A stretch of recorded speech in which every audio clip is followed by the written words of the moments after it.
and I agree with you. That's the piece that we need to tap into.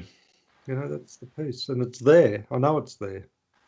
It's definitely there. I mean, I'm coming across it all the time when I'm Googling and looking for various things, and I come across unexpectedly and not aim to find it, but it crosses my path. Okay, which is, I think, the way it should be. I think the universe works in that sort of way, and doesn't it ever? Doesn't it ever? Yeah. Because I've got to share with you, like, one of the really strong themes for me in this last week has been the idea of grace.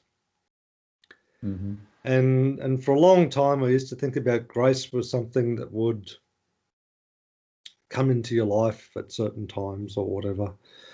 Sometimes unexpectedly, sometimes, if you were seeking it or sort of trying to manifest it in your life, grace would turn up.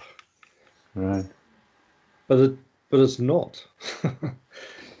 I mean, like, and it was so powerfully reinforced for me this week, but grace is just everywhere all of the time. Our access to it is because we're not receptive to it.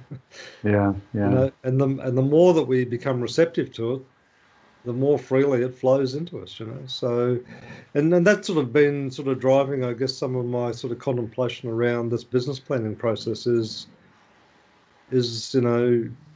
on top of what we discussed last week, it is about how do we encourage this openness, this receptivity to how people think about how they want to conduct their enterprise, within the marketplace, however they define that. Yeah. And it's a paradoxical thing. Like, how do you create this intent and this idea, moving it forward, and yet simultaneously be open and receptive? And it is a paradox in many respects, So. Yeah, I'm trying to just follow your thinking there. Just as to go back to grace, just tell me a little bit more what you define as grace. Well, I mean, grace is just those things which are just freely given. We don't deserve it. We're not entitled to it. It's just things turn up in our life. Okay, so that you call that grace. Yeah. Okay. Yeah.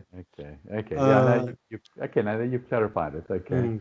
And if you think about it in a spiritual context, like, quite often we sort of think, okay, well, our spiritual path requires us to have a teacher or a guru, or however you want to describe it, and that teacher or guru, depending on your path, could be alive now, or that teacher or guru could even be dead now, like past, but still guide. Like, so if someone says, "Oh, well, Jesus is my teacher," well, Jesus doesn't walk the earth today in a physical sense, so in that sense, they're not here, but they still guide. But I guess the further extension of that, and well, I'll take a step back, and the reason that the teachers and so on are important is because our mind is our predominant driving force.